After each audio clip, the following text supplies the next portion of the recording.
ভিডিওটি junior homeopathic চিকিৎসক বন্ধুদের দেখানোর জন্য এবং শেখানোর জন্য। 10 বছর বয়স্ক এই বাচ্চা ছেলেটি প্রস্রাবের জায়গা দিয়ে রক্ত আসছে। কি সাংঘাতিক ব্যাপার! হেমাচুরিয়া, মেডিকেল সায়েন্সে যাকে বলা হয় haematuria, passing of blood through urethra.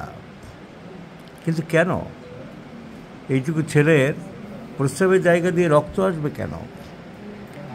Allopathy ডাক্তারকে ওরা আগে দেখিয়েছিল, তারা তো পরীক্ষা নিরীক্ষা করাবেই, অনেক কিছু করিয়েছে, অনেক অপ্রয়োজনীয় পরীক্ষাও, অ্যাডভান্স ক্যান্সারের পরীক্ষাও আগে করিয়ে বসে আছে।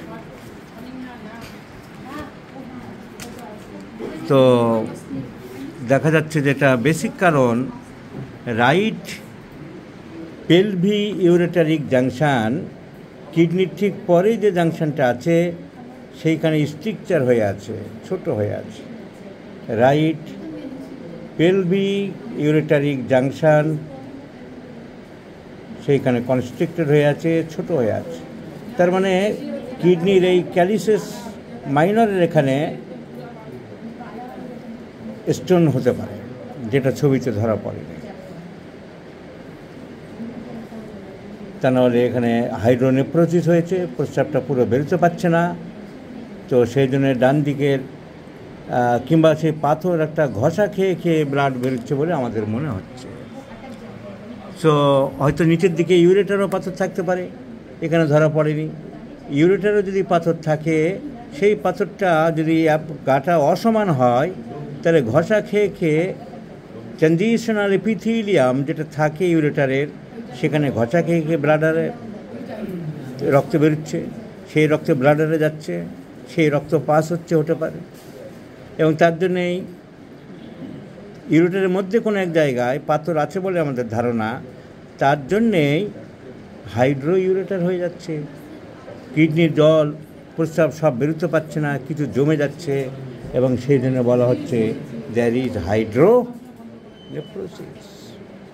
তাহলে হাইড্রোনেফ্রোসিস হওয়ার কারণ কি? আমরা রোগের কারণটা ধরতে পেরেছি যে অসমান এবড়ো খেবড়ো কোনো পাথর ডান দিকের ইউরেটারের মধ্যে কোনো জায়গায় আছে, তার জন্য এই প্রস্রাবটা বেরোতে পারছে না, যার জন্যে ডান দিকের কিডনিতে জমে যাচ্ছে, এবং তার জন্যে ডান দিকের কিডনিতে রাইট সাইডে হাইড্রোনেফ্রোসিস হচ্ছে। এবং ওই পাথর, অসমান পাথরটা ঘষা খেয়ে খেয়ে,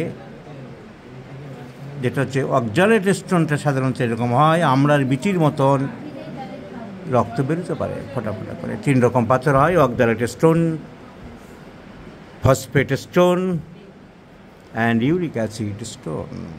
তা অক্সালেট স্টোনগুলো এই সর্বনাশটি করে। কারো সর্বনাশ করে বললাম বাচ্চা? Oxalate Stones. তোমার সেই স্টোন কোনো এক জায়গায় আটকে আছে বলে মনে হয়। এখন জল খেতে হবে বেশি করে, 2.5 লিটার 3 লিটার করে জল ও মিশনে থাকে। এখানে ঠিকমতো জল খাই কিনা কেউ দেখাশোনা করার লোক নেই। জলটা বেশি করে খাওয়ার দরকার, এটা আমরা বলে দিলাম। হোমিওপ্যাথিক ওষুধ সিলেকশন করতে গেলে ওর যে সিমটম ছিল মোটামুটি লাইকোপোডিয়াম আসে। কারণ ডান দিকের কমপ্লেন, মিষ্টি খেতে ভালোবাসে বাচ্চাটা, ডিজায়ার ফর সুইটস, টক খেতে ভালোবাসে, ডিজায়ার সুইটস লাইকো, টক খেতে ভালোবাসে লাইকো, খাবার দাবার একটু গরম খেতে ভালোবাসে লাইকো, অ্যাভারশন টু ব্রেড, রুটি খুব একটা পছন্দ করে না লাইকো। তাহলে লাইকোর রাইট সাইডেড কমপ্লেন লাইকো। তাহলে লাইকোপোডিয়ামের অনেকগুলো সিমটম আছে, কিন্তু একটা সিমটম লাইকো দেবো বলে ভাবা হচ্ছিল, জানা গেল যে স্টুল মিউকয়েড। লাইকো তো সাধারণত কনস্টিপেটেড হয়। আমাদের যে ডাক্তারবাবু কেস টেকিং করলেন, তিনি লিখেছেন স্টুল মিউকয়েড। তাহলে আমি ভালো করে জিজ্ঞাসা করলাম এদেরকে যে পায়খানাটা আমাম ভাব কী ব্যাপার। তার উত্তরে এরা যা জানালো, তাহলে পাতলা পায়খানা স্টুল মিউকয়েড বলতে কি? গার্জিয়ানকে জিজ্ঞাসা করলাম, তোমার ছেলের পায়খানা কি বরাবর শক্ত হয়? তোমার ভাইপো, ভাতিজা, তো পায়খানাটা কি শক্ত করে না পাতলা করে? পায়খানা পাতলা হয় স্যার, এবং সাথে সবসময় আম ভাব থাকে। পায়খানাটা সবসময় আম ভাব, ও শক্ত পায়খানা খুব একটা করে না। তো ডাইরেক্ট এর মা মুখ দেখাতে চাইল না, মুসলিম ঘরের মেয়ে, অনেকে মুসলিম ঘরের মেয়েরা সাধারণত ক্যামেরায় আসতে চায় না অনেকে। তো মা বলছিল ভালো যে ও বরাবরই পায়খানাটা পাতলা করে। তো আমার মাথায় স্ট্রাইক করলো যে হেমারেজিক ডায়াথেসিস, নাইট্রিক অ্যাসিড, এবং লুজ স্টুল একটা চলছে, ডায়রিক। তাহলে আমি জিজ্ঞাসা করলাম ন্যাট্রামিওর অন্য সিমটম পাই কি দেখি, প্রস্রাবে গন্ধ আছে কিনা জিজ্ঞাসা করতে ওর মা কী জানালো? হ্যাঁ, প্রস্রাবে গন্ধ আছে, যখন প্রস্রাব করে আসার পরে গন্ধ পায়, খুব গন্ধ পায়। হ্যাঁ। So urine offensive, stool diarrhoeic, haemorrhagic diathesis. আর তৈলাক্ত মাংস বা মাংসের তেল জাতীয় অংশটা খেতে খুব পছন্দ করে বলেছো তোমরা। তো fat food desires, haemorrhagic diathesis, fatty food, fatty meat desires, fat desires, stool all along diarrhea, and urine strong offensive led me to think of prescribed nitric acid. So I have switched over the medicine from lycopodium to nitric acid, and I do like to prescribe nitric acid in 50 millisiemen scale of potencies, 1, 2, 3, 4, 5, 6, twice in a day, morning and evening.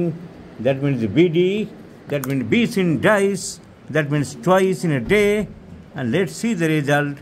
I shall share you, my friends. So this is the art of homeopathic prescriptions. Lycopodium এবং nitric acid দুটো ওষুধই আসছে।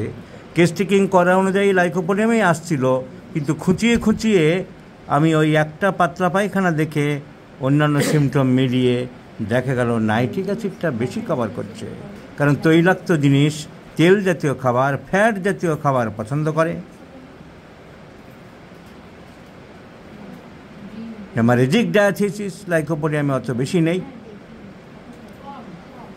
এবং urine highly intensified order, প্রস্রাবে খুব ঝাঁঝালো গন্ধ, and the subject is ডায়রিক, ডিসেন্ট্রিক, পাতলা পায়খানা করার একটা টেন্ডেন্সি অনেক দিন ধরে চলছে। So nitric acid is the choice of medicine considering the hemorrhagic diathesis, diarrheic stool, offensive urine, and desire of fats. Let's see the result. Video সবাই খেয়াল রাখুন। এই বাচ্চার প্রস্রাবে রক্ত পড়া নাইট্রিক অ্যাসিডে কমছে কিনা আমরা লক্ষ্য রাখব। যদি ইমপ্রুভমেন্ট হয়, once again it will prove that treat the patient not the disease. The dictum is logical, rational, judicial, and 100% correct.